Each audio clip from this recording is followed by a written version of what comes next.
Hello out there in internet land. It's me, David. I'm back again. American in the Philippines. Joy, the boss, just set up the camera and she's back in the kitchen cooking something. I told her I wanted to do this video real quick because I want to get outside. It's sunny, which it's been raining for like the last week and a half or something. And I'm itching to go out for a walk. So I want to get this video done so I can go for my walk. And I've got my coffee. Americans, coffee is life. Today's video idea, or today's video topic. So, you've decided you want to come to the Philippines. What do you need to do? What do you need to take care of before you come? Some of the ideas or some of the lessons learned by me sharing to you. So hopefully you don't make the same mistakes. Okay, some things you need to do before you come. First, debit cards, credit cards. Talk to your bank, let them know you're moving or traveling overseas and you want to see if you can push all the expiration dates out. Get new cards with new expiration dates as far as they can do them.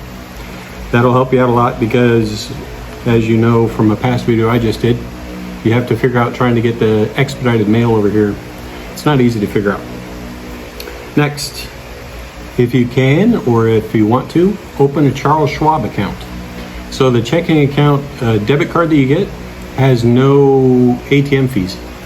So here in the Philippines, every time you use an ATM, they charge 250 pesos or about $5 for every transaction. So that can add up pretty quick.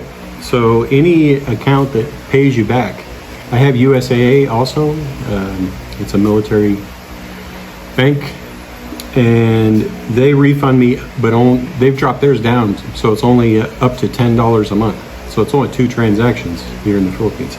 But Charles Schwab refunds everything, forever. So if you can, get a Charles Schwab account. And that's something you have to do in the US before you come out here. Next, set up your transfer, how you're gonna transfer money when you're in the Philippines. Something you need to get set up before you leave. So before I came over here, I was originally using Western Union, and I was happy with them at first, but I started sending bigger money when we started building a house, obviously because they needed more money for buying materials. Labor is pretty cheap, but the materials, that's where you'll spend your money, is the materials.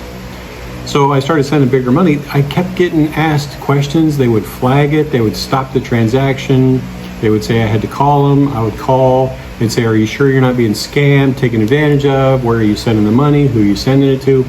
Like, I'm an adult. If I mess up and I'm sending it to us, get scammed, I understand you're trying to protect me, but it really got to be a pain. So every single transaction, didn't matter how much money I was sending. Once they started flagging them, they flagged every transaction. So I did some research on YouTube and found out about TransferWise at the time. Now it's called just Wise, and has an actual better exchange rate than Western Union had at the time. So I ended up transferring or moving over to TransferWise, which is now just Wise, and I still use them as today, up to today.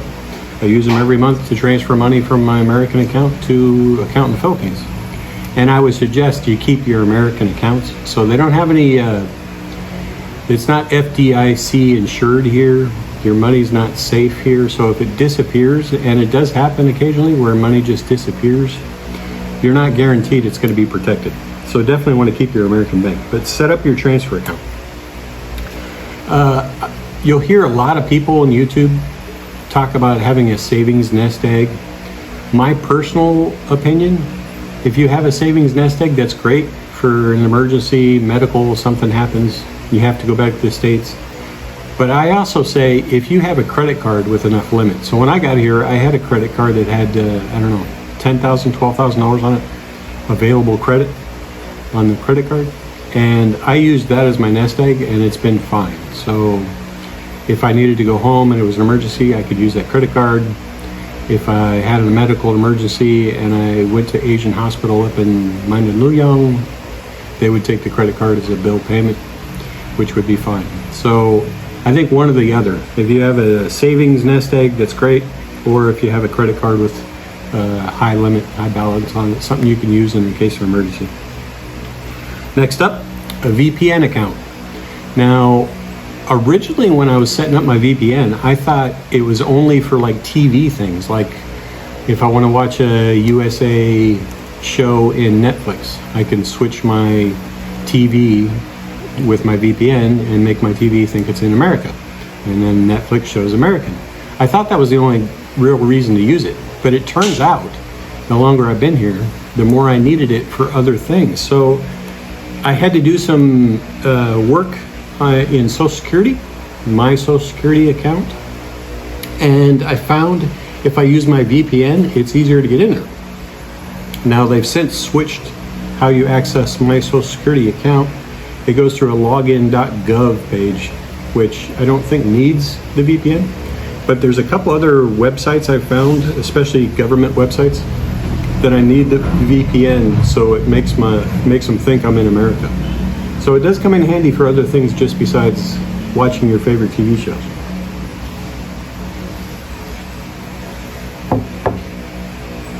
Next, mail forwarding or relatives. So there's a couple of different mail forwarding agencies out there. It looks like for the most part they charge around $15 a month. Scan documents, shred papers, or send something to you. Now, to be honest, I've never tried one, so I can't tell you how it is. I use my mom's house, and I've got it down to just, I gave the addresses of my financial institutions I put as my mom's house. But I didn't switch, do a lot of change of address forms and all that stuff. I just kind of did it with the businesses or financial institutions that needed an address in the US. So she doesn't get a bunch of junk mail from other agents, from everything under the sun in my name. It's just important mail from the agencies that I need mail from. And then if there's anything that needs to come to me, I've said this in a past video, I use a DHL account I established here, which is much cheaper having it here than it is in the US. In the US, it'd be like $100 to send an envelope. Here, it's $40. So I set the account up here, and then I pay for it here, set it up for a transfer from my mom to me. So I pay all the fees and everything, and I send her the bill of lading, and then all she does is go to the DHL office, show the bill of lading, give them the envelope, and they put it in their envelope and send it on, and 5 to 6 days later I get it. So that's how I do my mail forwarding.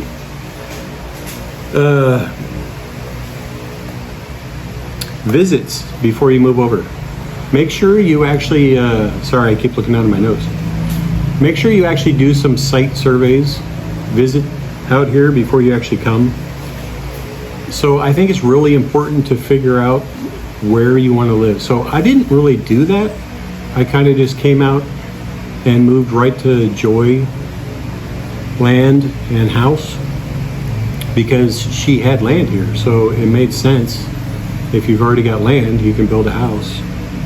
And it makes it a lot easier than trying to search for land, find a house, all that stuff, and rentals and everything else. So it made it easier. But on the other side of that, I found out in these 3 years, I'm not big on the province life, to be completely honest. I find ways to deal with it, and I'm finding ways to be happy living in the province. But there's a lot of issues in the province that it's not for me. I'm not big on the roosters crowing at 2 in the morning, 3 in the morning, 4 in the morning. They don't know when sunrise is. Dogs barking when they see somebody walk by or another stray dog going by. So I get woke up in the middle of the night a lot, hard to sleep. Province life, there's not all the amenities that you would get in the big cities. I really like Makati or BGC. Those are really nice cities. Of course, if I lived there, I'm sure maybe I would find something that I didn't like there. That's what I mean. Do visits. Find out where you want to be. Next up, prescriptions. So if you've got prescriptions that you know you're going to be refilling on a regular basis for the rest of your life, diabetes, whatever it is, my advice would be to check online at Watson's or Mercury Drugs. Those are the two big drugstores here in the Philippines. And you can look at them online and see if they carry your drugs that you're looking for. Or see if you can find the generic name and see if they carry that. But you can do a little bit of homework and see if they carry it before you come out. Or you might have to switch to a different drug or something else. But definitely a good idea if you have prescriptions. Electronics. A lot of you have probably heard already, but electronics here in the Philippines, it's a huge markup in prices. I mean, you can still find okay deals. I bought Apple 11 after Apple 16 came out. The Apple store here in Diet still had Apple 11, but I still paid $600 for an Apple 11 when the 16 was coming out. The prices in America for electronics is a lot better. So if you need a new phone, if you need a new laptop, if you need a computer, anything like that, it's probably best to get it in America and bring it with you. Next up, healthcare coverage. So I'm military and TRICARE works here. So if you're military, congratulations. Your TRICARE does work here. You've just got to switch it over to TRICARE overseas. And I did that in the US before I left. And I would recommend doing that. You have to, what do they call it? Porting it over from TRICARE Prime to TRICARE Overseas. It's actually TRICARE Select Overseas. But you need to do that in the US before you leave. Or I would recommend, even if you're going to do Blue Cross Blue Shield or AXA, there's quite a few healthcare companies over here. I would do the research online and actually start your coverage before you came over here. I think it'd be easier if you did it in the US. Next up, communication. This one's a good one, set up before you come over. How are you going to communicate with family, friends, and stuff back in the US or Europe or wherever you're from? Are you going to use like Skype like I do? It's about, for me, call the US, it's $3.49 a month, unlimited talk and text through the internet, Skype. Or you can also do a T-Mobile account if you want to keep an American phone number. There's some benefits to that. So some of the banks will want to send you text to verify it's you and stuff like that. And I have issues with that every once in a while, and I have to figure out workarounds. But if you have a T-Mobile phone number, T-Mobile is the only carrier that still works here in the Philippines without getting crazy international charges. So if you have a T-Mobile, I've heard it's about $60 for that T-Mobile account to be good here in the Philippines. So if you have T-Mobile and you want to keep that American number, it might come in handy for you. I don't know, that's a personal decision for you. But you definitely want to keep the communication lines open. So I would set that up before you come over. Next, documents. Make sure you bring all your documents with you, birth certificate, divorce decrees, marriage licenses, whatever. And if you can, get your passport updated.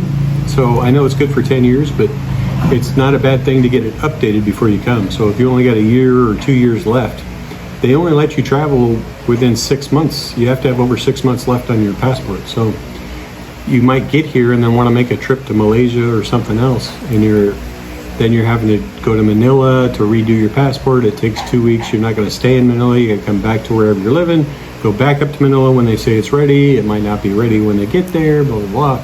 So easier to just get it updated before you leave. If it's not, if it's only got a year or two left, better to get it updated. Divorce papers, you never know. If you're going to get married, if you find, there's a lot of great ladies, Filipinas over here. So if you're going to get married, one of the things you have to provide is a divorce decree if you were ever married. And they want that from the actual legal divorce decree. I got mine through Maricopa County, I think, clerk's office, and got a copy of it, and I brought it with me just in case when it comes time. It's part of the paperwork you need if you're going to get married. And nobody knows when that might happen with all the great Filipinos. Next up, TV accounts. So you need something to keep yourself occupied, and some of the stuff is just nice to see, familiar stuff, especially after you've been here a while. Like right now, I'm enjoying watching the football games, NFL football, and I do that through AFN. So if you're military and you're coming over, definitely set up your AFN account before you come over, and you can watch all the football games you want.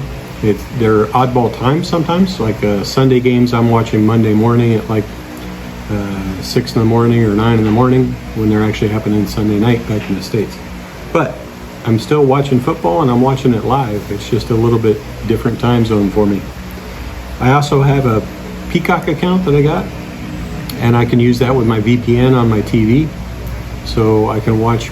I really like the Alien Resident TV show. I don't know why, I just thought it was really funny when it first came out. So I wanted to keep watching it when I got here, and I got the Peacock so I could keep watching it. But I have to have my VPN going to use that Peacock account. Next up, I would suggest an Amazon account. Set that up before you come over. If you don't already have an Amazon account, I had one before I even thought about coming to the Philippines. But if you don't have an Amazon account, I would suggest setting one up. They do have a lot of items in there that are free shipping to the Philippines. And if you stay below $200, there's no import fees either. So you can break up your shipments and make different shipments. And as long as you keep it under $200 and use those items that are free shipping, you can get the vitamins you're used to getting. You can get the shirts or shorts or whatever you want to get. I use it quite a bit actually for vitamins, clothes every once in a while. I got my tennis shoes I got from Amazon. They were actually cheaper than the tennis shoe store in the mall here for the same shoes, so I just got them through Amazon.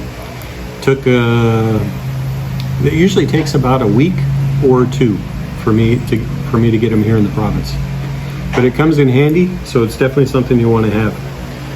And the last final thing that I would say, and this is probably the most important out of all the things that I've said so far, know yourself. So I've told you already that province life probably wouldn't be my number one choice if I would have had more time and actually looked around before I settled down somewhere. This wouldn't have been my number one choice. I think I'm more of a city person than I am farm person, which I grew up on the farm as a kid, so a little bit surprising. But here in the Philippines, like I said, I'm not getting much sleep, so sleep's important to me, and I think I would have chose a city life. Not to mention here in the province, we have issues with water, electric.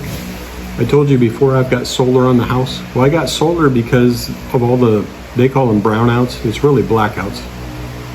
And we'd have blackouts just happen all of a sudden. You wouldn't know how long it's going to last. Might be all day, might be a couple hours. That gets to be annoying very quick. So the solar really saved me. So I have a solar with backup batteries on my solar. So I would never lose power anymore. And that helped a lot. But now it's barangay water. So our barangay water has been off and on for like a month now. It turns on for a little while and then it turns off for days at a time. So we've been collecting rainwater to take our baths and wash our clothes and do all that, dishes and that kind of stuff, which is not ideal. So there's issues, and those are the things you really need to figure out. And Wi-Fi. We've lost Wi-Fi out here in the province. It's been good, knock on wood. It's been good for the last year, but we had an issue where we lost it for 2 weeks straight, and all the company would say is we're working on it. So, and they still expect you to pay your bills.